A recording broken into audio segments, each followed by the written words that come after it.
Great Salahuddin Ayyubi आज से तकरीबन 1000 साल पहले 1000 एक साल बहुत पहले। बड़ा काफिला मुसलमानों के कैपिटल दमिश्क से हज करने के लिए मक्का की तरफ जा रहा था। ओके, हज करने के लिए लेकिन मक्का जैसे की ये तरफ जा रहे थे काफिला दमिश्क से। फलस्तीन पहुंचा, इस काफिले पर एक बहुत ही जालिम बादशाह ने हमला कर दिया। अस्सलाम वालेकुम एवरीवन, कैसे हैं आप सब? Hope you are doing well. आज की हमारी न्यू वीडियो में आप लोग का बहुत ज़्यादा वेलकम। वीडियो को स्टार्ट करने से पहले जो लोग चैनल पे नए हैं, जो चैनल को अभी तक सब्सक्राइब नहीं किया, चैनल को सब्सक्राइब करें, साथ ही बेल बटन होगी तो बाकी और पर कर दें। वीडियो को लाइक करें, शेयर करें। आज की वीडियो पर हम देखने वाले हैं द ग्रेट सलाहुद्दीन अय्यूबी की वीडियो बाय दी कोहिस्तानी की वीडियो। सो आज हम ये देखने वाले, टाइम वेस्ट के बगैर मैं करने लगे अपनी वीडियो को स्टार्ट। आप लोग करें, चैनल को सब्सक्राइब, वीडियो को लाइक, ज़्यादा लोगों तक शेयर। सो करते हैं वीडियो स्टार्ट, देखते हैं द ग्रेट सलाहुद्दीन अय्यूबी। आज से तकरीबन 1000 साल पहले 1000 एक साल बहुत पहले। बड़ा काफिला मुसलमानों के कैपिटल दमिश्क से हज करने के लिए मक्का की तरफ जा रहा था। ओके, हज करने के लिए लेकिन मक्का की जैसे तरफ ये जा रहे थे काफिला दमिश्क से। फलस्तीन पहुंचा, इस काफिले पर एक बहुत ही जालिम बादशाह ने हमला कर दिया। काफिले का सारा माल लूट लिया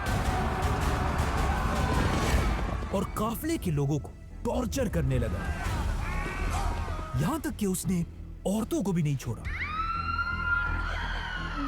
लेकिन ये इस आदमी की बहुत बड़ी गलती थी, क्योंकि इस काफिले के अंदर पूरे मुसलमान दुनिया की सबसे पावरफुल औरत भी थी।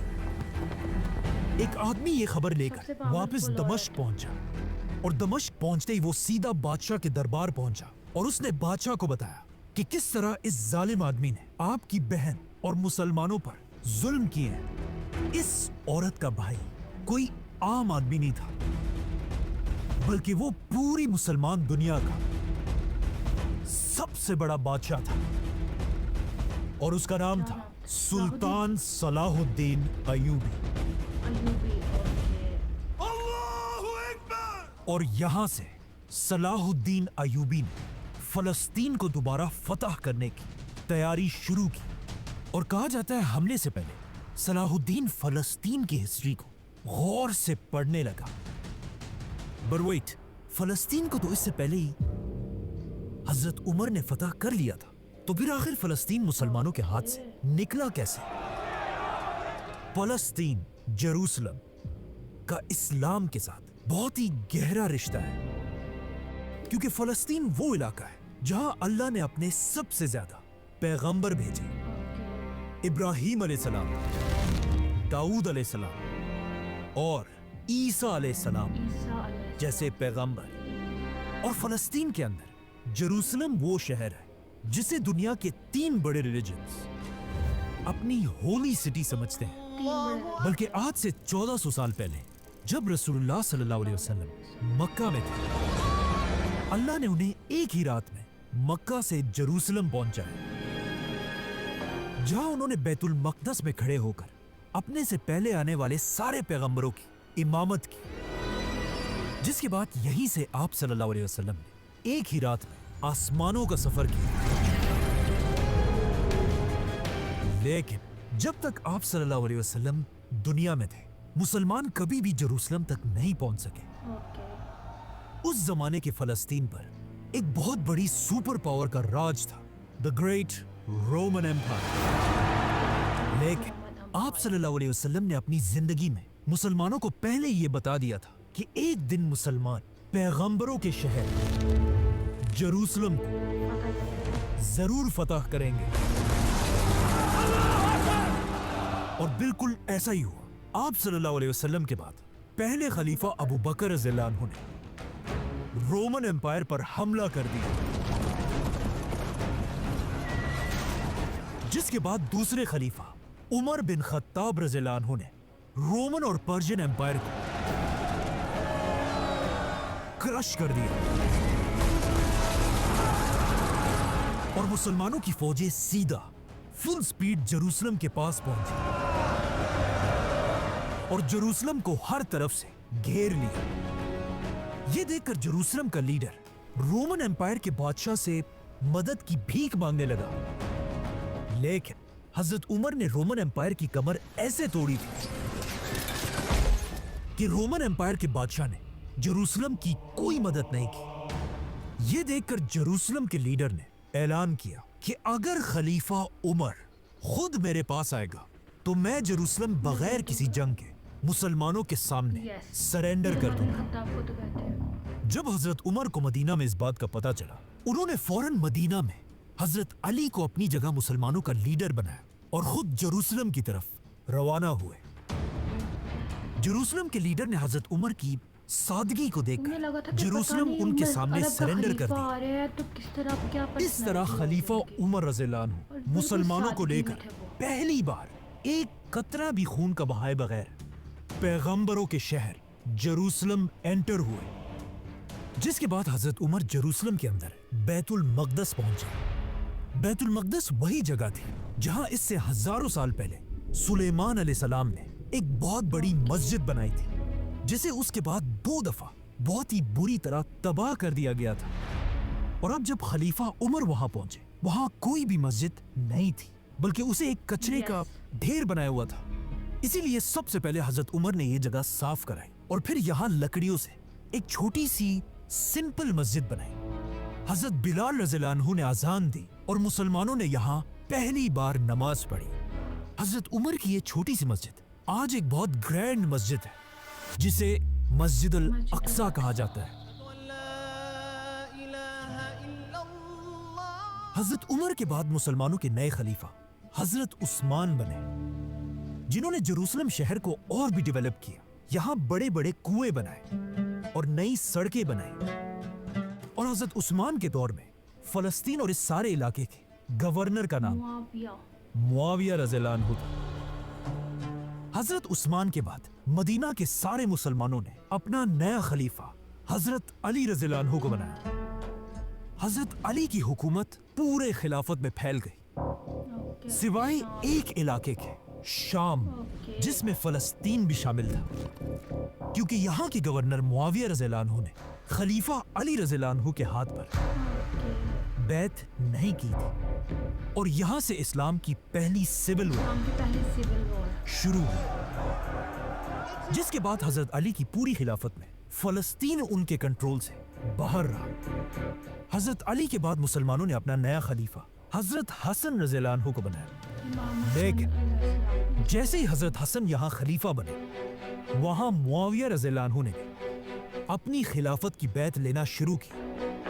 और उन्होंने अपने इस खिलाफत की बैत कहीं और नहीं बल्कि जेरूसलम शहर के अंदर ली। इसके कुछ ही अरसे बाद हजरत हसन रज़ियल्लाहु अन्हु ने आखिर मुसलमानों की इस सिविल वॉर को खत्म करने के लिए अपनी खिलाफत छोड़ दी, जिसके बाद हजरत मुआविया पूरी दुनिया के मुसलमानों के नए लीडर बने और मुसलमानों में एक खानदान की हुकूमत शुरू हुई, बनु उमैया। हजरत मुआविया के बाद उनका बेटा यजीद बादशाह बना और यजीद के बादशाह बनते ही मुसलमानों में एक बार फिर एक बहुत बड़ी सिविल वॉर शुरू हुई। और इसी यजीद के दौर में इस्लाम का सबसे दर्दनाक वाकया पेश आया, करबला, जिसमें यजीद की फौजों ने रसूलुल्लाह सल्लल्लाहु अलैहि वसल्लम के खानदान अहले बैत के बहुत सारे मेंबर्स को बेरहमी से शहीद कर दिया। करबला के बाद मुसलमानों के अंदर ये सिविल वॉर इसी तरह चलती रही और ये एक बहुत बड़ी कंफ्यूजन थी कि आखिर ये सिविल वॉर कौन जीतेगा। इसके कुछ ही अरसे बाद एक आदमी आखिर इस पूरी सिविल वॉर को जीत गया, बनु उमैया खानदान का बादशाह अब्दुल मलिक।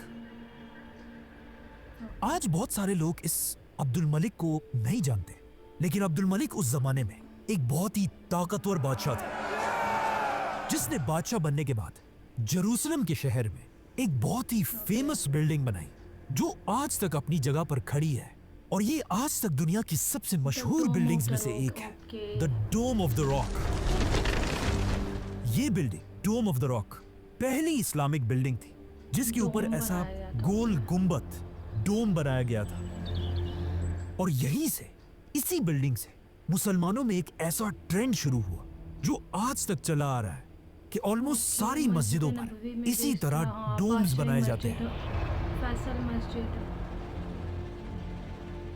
कहा जाता है अब्दुल मलिक ने ये बिल्डिंग बनाकर इसके अंदर कुछ कुरान की आयतें लिखी और उसके साथ साथ इस बिल्डिंग के अंदर बड़ा सा अपना नाम लिखवाया, जिसके बाद अब्दुल मलिक ने हजरत उमर की बनाई हुई मस्जिद अल-अक्सा को एक बहुत बड़ी ग्रैंड मस्जिद बनाई।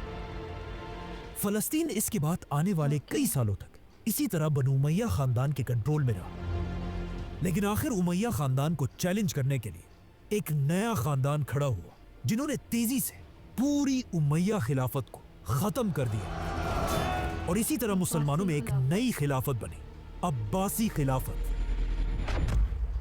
जिसके बाद आने वाले कई सालों तक फलस्तीन अब अब्बासियों के कंट्रोल में रहा।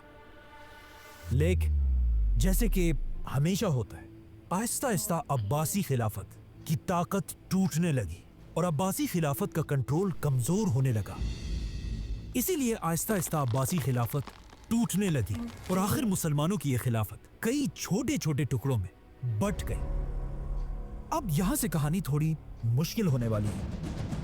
मुसलमान अब जब बहुत सारे छोटे हिस्सों में बट चुके थे, तो इस टूटे हुए खिलाफत में भी मुसलमानों की दो एम्पायर्स ऐसी थी जिनके पास सबसे ज्यादा ताकत थी, और इन दो मुसलमान एम्पायर्स का आपस में कंपटीशन चल रहा था कि इन दोनों में से कौन फलस्तीन पर कब्जा करेगा। तो अब मुसलमान फलस्तीन को फतह करने के लिए आपस में एक दूसरे के साथ ही लड़ रहे थे। इसीलिए आने वाले कई सालों तक फलस्तीन कभी एक एम्पायर के पास होता था और कभी दूसरी एम्पायर के पास। आखिर एक साल इन दो बड़ी एम्पायर्स सल्जूक और फातिमिड्स की फलस्तीन के आपस में ही लिए लड़ एक पड़े बहुत बड़ी फलस्तीन के जंग हुई। ये जंग इतनी खतरनाक थी कि इसकी वजह से पैगंबरों का शहर यरूशलेम, जिसे इससे पहले मुसलमान खलीफाओं ने बहुत ज्यादा डेवलप किया था, अब इन मुसलमानों की ही जंगों की वजह से तबाह हो गया। इसकी दीवारें और टावर्स बहुत ही कमजोर हो गए थे। अब जब मुसलमान आपस में एक दूसरे के साथ इतनी बड़ी बड़ी जंगें लड़ रहे थे और लड़ लड़ कर फलस्तीन को बहुत ही कमजोर कर दिया था, मुसलमानों को बिल्कुल पता नहीं था कि उनकी इन्हीं लड़ाइयों की वजह से आगे उनके साथ क्या होने वाला है। जब मुसलमान आपस में लड़ रहे थे, यहां से बहुत दूर यूरोप का सबसे ताकतवर आदमी मुसलमानों की इन जंगों को बहुत ही गौर से देख रहा था। ये वो आदमी था जिसके सामने यूरोप के बड़े बड़े बादशाह अपना सर झुकाते थे और यूरोप का हर आम आदमी इसे ही अपना लीडर मानता था, और इसका नाम था पोप अर्बन II। जैसे ही वो नया पोप बना, वो अपनी पहली स्पीच के लिए अपने तख्त पर चढ़ा और अपनी स्पीच में उसने यूरोप के क्रिश्चियंस को जिंदगी का एक नया मकसद दिया, फलस्तीन। ये इतनी इंपॉर्टेंट स्पीच थी कि इसी स्पीच की वजह से आने वाले 200 साल तक मुसलमानों और क्रिश्चियंस के दरमियान तारीख की सबसे बड़ी जंगें हुई, जो आज तक पूरी दुनिया को याद है और जिनका नाम था द क्रूसेड। पोप अर्बन ने अपनी स्पीच शुरू की। ऐ लोगों सुनो, आज मैं ये ऐलान करता हूं, यूरोप का जो भी क्रिश्चियन इस नई होली जंग में हमारा साथ देगा, उसकी जिंदगी के पिछले सारे गुनाह माफ कर दिए जाएंगे और वो सीधा जन्नत में जाएगा। पोप की इन बातों ने क्रिश्चियंस के अंदर एक नई आग भड़काई थी और पोप की इन बातों से क्रिश्चियंस मुसलमानों के साथ एक बहुत बड़ी जंग के लिए तैयार हुए। इस स्पीच के बाद पोप ने अपने खास लोगों को पूरे यूरोप में फैला दिया। ये लोग हर जगह जाकर यूरोप के आम लोगों को मुसलमानों के खिलाफ जंग के लिए भड़काते रहते थे, जिसमें ये लोग बहुत सारे झूठ भी बोलते थे कि मुसलमान फलस्तीन में क्रिश्चियंस पर बहुत जुल्म करते हैं और क्रिश्चियंस के सबसे होली चर्च में मुसलमानों ने घोड़े और कुत्ते बांधे हुए हैं। आखिर इन बातों से आहिस्ता आहिस्ता यूरोप के क्रिश्चियंस मुसलमानों से जंग के लिए तैयार होने लगे। ये देखकर पोप ने पूरे यूरोप में ऐलान किया कि कि अगले साल हम सब मिलकर मुसलमानों के फलस्तीन पर हमला करेंगे और उसे छीन लेंगे। अब जब पोप यूरोप में इस फौज को तैयार कर रहा था, अचानक यूरोप के छोटे से गांव से एक बूढ़ा सा गरीब और फकीर आदमी अपना गधा लेकर अकेले फलस्तीन की तरफ रवाना हुआ। रास्ते में ये फकीर हर गांव में खड़े होकर जोर जोर से लोगों से कहता था कि हम अगले साल नहीं बल्कि आज ही फलस्तीन फतह करेंगे। इस फकीर की बातें सुनकर लोग बहुत मोटिवेट हुए और आहिस्ता आहिस्ता इसके साथ इस सफर में जुड़ने लगे और आखिर इस बुड्ढे के साथ इतने लोग जुड़ गए कि इसके और इसके गधे के पीछे 20,000 की फौज चल रही थी। लेकिन ये कोई फौज नहीं थी बल्कि सिर्फ आम लोग थे जो अपने घरों से कुल्हाड़ियां, हथौड़े और बेलचे लेकर मुसलमानों से फलस्तीन छीनने जा रहे थे। तो ऑफ कोर्स जैसे ये लोग मुसलमानों के इलाकों में एंटर हुए, थोड़ी देर में इन्हें समझ आ गई कि यहाँ आकर इन्होंने बहुत बड़ी गलती की है, क्योंकि अब तक इनका ख्याल था कि मुसलमान दुनिया भी यूरोप की तरह एक गरीब इलाका है। लेकिन यहाँ पहुंचते ही इन्हें समझ आ गई कि ऐसा बिल्कुल नहीं। मुसलमान उस जमाने में दुनिया के सबसे बड़े सुपर पावर थे और मुसलमानों की टेक्नोलॉजी दुनिया की सबसे टॉप पर थी। जिस तरह आज यूरोप के शहरों को देखकर मुसलमान हैरान होते हैं, उसी तरह ये लोग उस जमाने में यूरोप से आकर मुसलमानों के शहरों को देखकर हैरान हुए। तो अब अपने बेलचे और कुल्हाड़ियां लेकर जैसे ये लोग थोड़ा आगे बढ़े, अचानक मुसलमानों की ऑर्गेनाइज्ड फौज ने इन्हें हर तरफ से घेर लिया और कुछ ही घंटों में इस 20,000 की फौज को खत्म कर दिया। मुसलमानों ने इनको इतनी आसानी से मारा था कि ये खबर पूरे यूरोप में फैल गई। इसीलिए अगले साल पोप ने ऐसी बेलचे और कुल्हाड़ियों वाली फौज नहीं बल्कि एक बहुत बड़ी 1.5 लाख लोगों की ऑर्गेनाइज्ड फौज बनाई। मुसलमानों में इतनी ताकत नहीं थी कि वो एक ही टाइम इतनी बड़ी फौज से लड़ सके, क्योंकि अब मुसलमान वो पुरानी एक खिलाफत नहीं थी बल्कि बहुत छोटे छोटे हिस्सों में टूट चुके थे।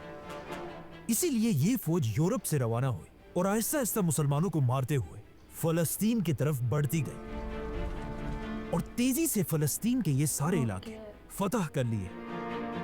और आखिर मार्च करते करते ये फौज पैगंबरों के शहर जेरूसलम पहुंची और उसे हर तरफ से घेर लिया। जेरूसलम से पहले मुसलमानों की आपस की लड़ाइयों की वजह से इतना कमजोर हो चुका था कि अब मुसलमान इसे बचा नहीं सके।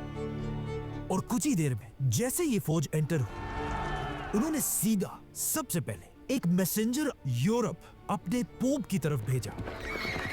कहा जाता है कई दिन सफर करके जैसे ये मैसेंजर अपने पोप के पास पहुंचा, इससे कुछ ही देर पहले पोप मर चुका था। मतलब पोप अर्बन ने कभी अपना ख्वाब पूरा होते हुए नहीं देखा। अब तक सबको लग रहा था कि क्रिश्चियंस की ये फौज एक होली फौज है जो अपने लिए नहीं बल्कि अपने खुदा के लिए लड़ रही है। लेकिन यहाँ पर सबको समझ आने लगी कि ये क्रूसेडर्स कोई होली फौज नहीं बल्कि एक टेररिस्ट ऑर्गेनाइजेशन है, क्योंकि कहा जाता है जेरूसलम पर कब्जे के बाद क्रूसेडर्स ने सिर्फ 10 दिन के अंदर अंदर 1 लाख मुसलमानों को शहीद कर दिया, जिसमें औरतें, बच्चे और बड़े बड़े स्कॉलर्स भी शामिल थे। कहा जाता है मस्जिद अक्सा और उसके आसपास मुसलमानों का इतना खून बह रहा था कि अगर कोई इस खून में खड़ा हो जाए तो ये खून उसके घुटनों तक पहुंचता था। फलस्तीन के यहूदी भी जो अब तक मुसलमानों के अंडर बहुत अच्छी जिंदगी गुजार रहे थे, इन क्रूसेडर्स ने उन्हें भी नहीं छोड़ा और जेरूसलम के यहूदियों को भी मारने लगे। कहा जाता है इनसे जान बचाकर यहूदियों के औरतें और बच्चे अपने टेंपल में छुप गए और दरवाजे बंद कर दिए। लेकिन ये देखकर क्रूसेडर्स ने इन्हें निकालने के बजाय बाहर से पूरे टेंपल को ही आग लगा दी और सारे यहूदी जलकर राख हो गए। अब जब मुसलमान और यहूदी मर चुके थे तो क्रूसेडर्स के ये सारे जुल्म खुद अपने क्रिश्चियंस ने ही लिखे हैं। एक क्रूसेडर खुद कहता है कि उस दिन हमने इतने मुसलमानों को मारा था कि मुसलमानों के खून से हमारे जिस्म लाल हो चुके थे, और फिर इसी तरह खून से भरे हुए हम अपने चर्च गए और वहां हमने अपने खुदा से कहा कि आज हमने मुसलमानों से अपना बदला पूरा कर दिया है। इस तरह वो जेरूसलम जिसे इससे 400 साल पहले खलीफा उमर बिन खत्ताब रज़ियल्लाहु अन्हु ने एक कतरा खून का बहाए बगैर फतह किया था, आज 400 साल बाद इन क्रिश्चियंस ने लाखों लोगों को मारकर उसे मुसलमानों से छीन लिया। फलस्तीन इस तरह आसानी से छिन जाना मुसलमानों के लिए बहुत ही शर्म की बात थी, लेकिन इस दौर में फलस्तीन का जाना लाजमी था ताकि मुसलमानों को पता चले कि उनकी आपस की जंगों की वजह से आज उनकी दुनिया में कोई औकात नहीं रही। क्योंकि फलस्तीन के जाते ही आहिस्ता आहिस्ता दुनिया के हर मुसलमान को समझ आने लगी कि हमारी आपस की जंगों की वजह से आज हम इस हाल तक पहुंचे हैं, और यहां से अब मुसलमानों की बारी थी कि वो आपस की दुश्मनियां तोड़कर एक हो जाए और दोबारा फलस्तीन पर हमला करके इसे फतह करें।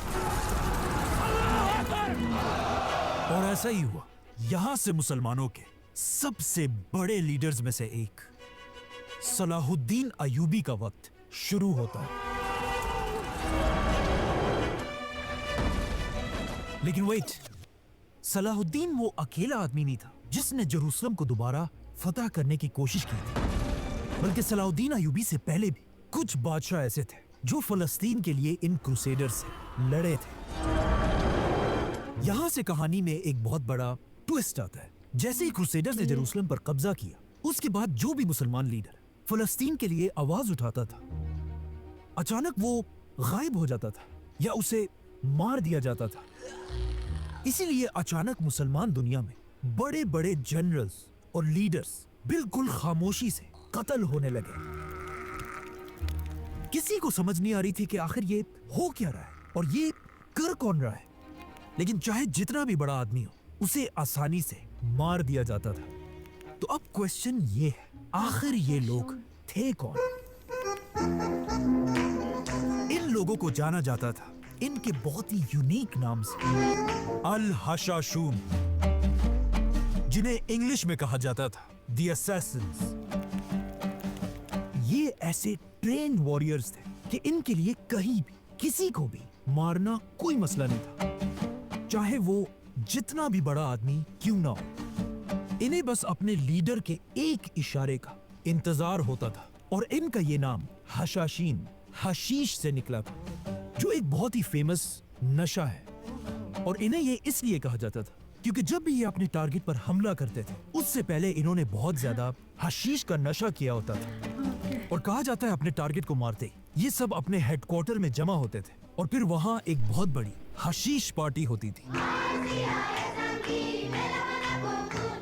इन हशाशीन मुसलमानों के छोटे जनरल से लेकर खलीफाओं तक को असैसिनेट किया था, और ये अपने टारगेट्स को इतनी बुरी तरह कत्ल करते थे कि एक बार एक मुसलमान शहर में एक औरत पकड़ी गई, और जब उसके घर की तलाशी ली गई तो पता चला कि ये औरत भी हशाशीन की मेंबर है, क्योंकि इसके बेड के नीचे इस औरत ने एक कुआं बनाया हुआ था, और जब इसके बेड को हटाया गया उसके नीचे 40 लाशें पड़ी हुई थी। यहाँ तक कि मुसलमानों के शहरों में ये बात मशहूर हो चुकी थी कि जो भी आदमी रात तक अपने घर नहीं पहुंचा तो समझो वो गया, क्योंकि रात के अंधेरे में सारी सड़कों पर सिर्फ हशाशीन का कंट्रोल होता था। और ऐसा नहीं था कि किसी ने इनको रोकने की कोशिश नहीं की। जब एक मुसलमान बादशाह ने हशाशीन पर हमले की कोशिश की, और अगले दिन जब वो अपने कैंप में नींद से उठा, उसने देखा कि उसके सर के पास एक कागज और खंजर लगा हुआ है, जिसमें क्लियरली लिखा हुआ था कि अगर तुम अपनी हरकतों से बाज नहीं आए तो अगली बार ये खंजर तुम्हारी गर्दन पे होगा। अब जब एक तरफ फलस्तीन मुसलमानों के हाथ से निकल चुका था, मुसलमान छोटे छोटे हिस्सों में टूटे हुए थे, और रातों को सड़कों पर हशाशीन का कंट्रोल होता था। अचानक एक दिन एक काफला मुसलमानों के एक शहर से दूसरे शहर की तरफ जा रहा था। इस काफले के सरदार को कुछ ही दिन पहले उसके शहर से जबरदस्ती भगा दिया गया था, और अब जब ये काफला रास्ते में था, इसी सफर के दरमियान इस सरदार का बेटा पैदा हुआ। लेकिन अपने बेटे के पैदाइश पर खुश होने के बजाय ये सरदार इतने गुस्से में था कि उसने कहा, ये मेरा बेटा एक मनहूस बच्चा है, क्योंकि इसके पैदा होते ही हमें अपने शहर से निकाल दिया गया है। बल्कि कहा जाता है इस सरदार ने एक बार अपने बेटे को मारने का भी सोचा, लेकिन आखिर इस सरदार को इसके दोस्त ने रोक दिया और कहा ऐसा ना करे, इस बच्चे की कोई गलती नहीं है और ना ही ये कोई मनहूस बच्चा है, इसे जिंदा रहने दे, क्या पता आगे जाकर यही बच्चा आपकी आंखों की ठंडक बने और क्या पता ये एक जमाने में एक बहुत बड़ा बादशाह बने। सलाहुद्दीन इस आदमी की बात बिल्कुल सही थी, क्योंकि आगे जाकर ऐसा ही हुआ। ये बच्चा आगे जाकर मुसलमानों का सबसे बड़ा बादशाह बना और इस बच्चे का नाम था सुल्तान सलाहुद्दीन अय्यूबी।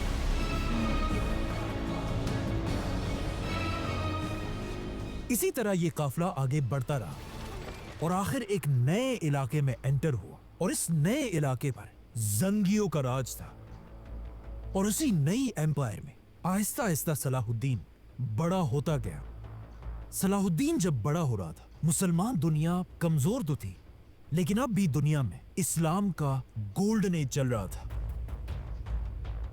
और मुसलमानों के हर शहर में बड़ी बड़ी लाइब्रेरीज थी और दुनिया के सबसे बड़े स्कॉलर्स मुसलमान ही थे। सलाहुद्दीन के लिए सबसे अच्छी बात यह थी कि वो जहां पर बड़ा हो रहा था, उस इलाके का बादशाह एक बहुत ही नेक आदमी था जो अपने लोगों का बहुत ज्यादा ख्याल रखता था और उसका नाम था सुल्तान नूरुद्दीन जंगी। नूरुद्दीन वो बादशाह था जिसने फलस्तीन दोबारा फतह करने की सबसे बड़ी कोशिश की थी। इसीलिए नूरुद्दीन ने पूरी दुनिया से मुसलमानों के बड़े बड़े स्कॉलर्स को अपने कैपिटल दमिश्क बुलाया था, ताकि ये स्कॉलर्स मुसलमानों की नई जनरेशन को, मतलब उस जमाने की जेन जी को, इस्लाम के बड़े बड़े हीरोज के बारे में सिखा सके और उनके जहनों में ये ख्वाब डाल सके कि एक दिन वो जेरूसलम को दोबारा फतह करें। अब जब ये स्कॉलर्स नई जनरेशन को पढ़ा रहे थे, इन्हीं बच्चों में से एक सलाहुद्दीन अय्यूबी भी था और यहीं से सलाहुद्दीन को अपनी जिंदगी का मकसद मिला। ये वही जगह थी जहां सलाहुद्दीन ने पहली बार किताबों में रसूलुल्लाह सल्लल्लाहु अलैहि वसल्लम के बारे में पढ़ा कि किस तरह उन्होंने मुश्किलों से निकलकर मदीना की रियासत बनाई थी, किस तरह अबू बकर रज़ियल्लाहु अन्हु हर मुश्किल वक्त में आप सल्लल्लाहु अलैहि वसल्लम के साथ खड़े थे, किस तरह खलीफा उमर बिन खत्ताब रज़ियल्लाहु अन्हु ने उस जमाने की सुपर पावर्स को क्रश कर दिया था, किस तरह उस्मान रज़ियल्लाहु अन्हु ने अपनी सारी दौलत आप सल्लल्लाहु अलैहि वसल्लम के कदमों में बिछा दी थी और किस तरह मौला अली रज़ियल्लाहु अन्हु इस्लाम की हर जंग में शेर की तरह लड़े थे।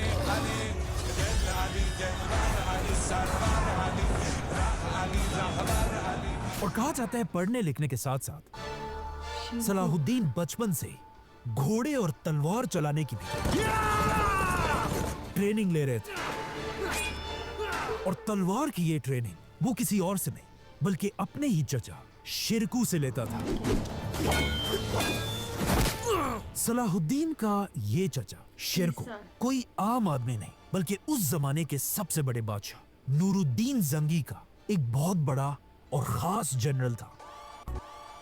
और आखिर जब इसी शहर दमिश्क में सलाहुद्दीन की उम्र 30 साल हुई, बादशाह नूरुद्दीन ने सलाहुद्दीन के चचा शिरकू को इजिप्ट फतह करने का हुक्म दिया, लेकिन जाने से पहले शिरकू अपने ही भतीजे सलाहुद्दीन को भी साथ लेकर गया, जिसे उसने खुद ट्रेन किया था। अब जब सलाहुद्दीन और उसके चाचा एक बहुत बड़ी फौज लेकर इजिप्ट की तरफ जा रहे थे, यहां पर मसला यह था कि इजिप्ट की फौज बहुत ही बड़ी थी, इसीलिए शिरकू की फौज में कुछ लोग घबराने लगे, जिसे देखकर सलाहुद्दीन और शिरकू ने सारे जनरल्स की मीटिंग बुलाई। इस मीटिंग में कुछ जनरल्स बार बार शिरकू से कह रहे थे कि हमें यह जंग नहीं करनी चाहिए, क्योंकि सामने इजिप्ट की फौज हमसे बहुत ज्यादा बड़ी है। इस मीटिंग में इन जनरल्स की आंखों में ऐसी बेगैरती देखकर सलाहुद्दीन खड़ा हुआ और अपने चचा से कहा कि यहाँ जो कोई भी ये कह रहा है कि उसे जंग नहीं कर, तो वो वापस जाए और अपने बीवी और बच्चों के साथ घर में छुप कर बैठे। इस यंग सलाहुद्दीन के जज्बे को देखकर शिरकू ने अपने जनरल से कहा, आपने सबसे पहले घबराना नहीं। इसी के साथ ये फौज इजिप्ट की तरफ रवाना हुई और एक बहुत सख्त जंग के बाद आखिर पूरा इजिप्ट फतह कर लिया, जिसके बाद सलाहुद्दीन का चचा पूरे इजिप्ट का गवर्नर बना। लेकिन जैसे ही वो गवर्नर बना, उसके सिर्फ 2 महीने बाद सलाहुद्दीन का ये चचा फौत हो गया। और उसके फौत होते ही सारे जनरल्स ने मिलकर सलाहुद्दीन अयूबी को सिर्फ 32 साल की उम्र में पूरे इजिप्ट का गवर्नर बना दिया। अब जब सलाहुद्दीन इजिप्ट में नूरुद्दीन जंगी का गवर्नर बना, इसी के साथ नूरुद्दीन जंगी पूरी इस्लामिक दुनिया का सबसे बड़ा बादशाह बना। और अब वक्त आ चुका था कि फाइनली नूरुद्दीन अपने ख्वाब को पूरा करने के लिए आगे बढ़े और फलस्तीन को दोबारा फतह करे। जिसके बाद कहा जाता है नूरुद्दीन जंगी ने एक बहुत खूबसूरत मिंबर तैयार कराया और सबसे कहा कि जब मैं फलस्तीन फतह करूंगा, इंशाल्लाह मैं खुद ये मिंबर मस्जिद अक्सा के अंदर रखवाऊंगा। तो अब जब नूरुद्दीन हमले की तैयारियां कर ही रहा था, जी फ्रेंड्स, ये थी हमारी आज की, जिसमें हमने द ग्रेट सुल्तान सलाहुद्दीन अयूबी के बारे में जाना। अभी वो सुल्तान बने नहीं है, अभी वो नेक्स्ट एपिसोड में जो हम देखेंगे, नेक्स्ट जो सा इसका पार्ट होगा उसमें हम देखेंगे, उसमें पता चल जाएगा वो किस तरीके से उन्होंने जो जेरूसलम फतह के करेंगे वो लोग। सो अभी के एपिसोड में जो सा है, अभी हमने जो से पार्ट देखा, इसमें जो सा है जो सलाहुद्दीन के अयूबी के ऊपर जो उसका बादशाह था उसकी हो चुकी है डेथ। सो अब हम देखेंगे नेक्स्ट एपिसोड में कि सलाहुद्दीन अयूबी किस तरीके से आगे क्या होता है, तो नया बादशाह कौन आता है, क्या सलाहुद्दीन अयूबी नया बादशाह बनेगा या फिर कोई और आएगा जो उसकी ही फैमिली से, जिस बादशाह जो फौत हुआ उसी बादशाह की फैमिली से रिलेट करता होगा, या वो कोई उधर से होगा या सलाहुद्दीन होगा। फिर हम जानेंगे कि जो फ़लस्तीन जो उनसे फ़तह किस तरह होता है। इसमें फ़लस्तीन जब फर्स्ट टाइम फ़तह हुआ था, जब हज़रत उमर बिन ख़त्ताब ने फ़लस्तीन को फ़तह किया था, वो हमने देखा था किस तरीके से फ़लस्तीन के को लगता था, फ़लस्तीन के बादशाह को लगता था कि ना जेरूसलम के बादशाह को लगता है कि किस तरह आए कि वो कहता आएंगे वो खलीफा उमर आएंगे, अरब के खलीफा, द ग्रेट अरब के खलीफा, इतना बड़ा अरब जिसे और रोमन एम्पायर को फतह करने के मतलब एक प्रॉपर सबके दिमाग में था कि जब अरब का बादशाह आएगा, अरब का खलीफा आएगा, तो उसकी एक पर्सनैलिटी होगी, उसकी ड्रेसिंग होगी, प्रॉपर एक लाइफ स्टाइल होगा, गार्ड्स होंगे इस तरीके से। लेकिन जब हज़रत उमर रज़ी अल्लाह अन्हु की सादगी देखी, उनकी आजिज़ी देखी, उन्होंने उस सादगी और उस आजिज़ी में ना सब फ़लस्तीन उनके हवाला कर दिया था। ज़िंदगी इस तरह होती है, इस तरह गुजारती है। किस तरीके से हमारे खलीफाओं ने ज़िंदगी डाउन टू अर्थ रह के गुजारी, हमारे नबी ने ज़िंदगी हमेशा डाउन टू अर्थ रह के गुजारी, हमेशा आजिज़ी से ज़िंदगी गुजारी, ज़िंदगी ऐसे गुजारनी चाहिए। सो ये थी हमारी वीडियो। मुझे उम्मीद है आपको वीडियो अच्छी लगी होगी। अगर वीडियो अच्छी लगी हो लाइक करना, शेयर करना, चैनल को सब्सक्राइब करना। अपना रखिए ख्याल, हम मिलेंगे नेक्स्ट वीडियो। तक के लिए बाय बाय, अल्लाह हाफिज़।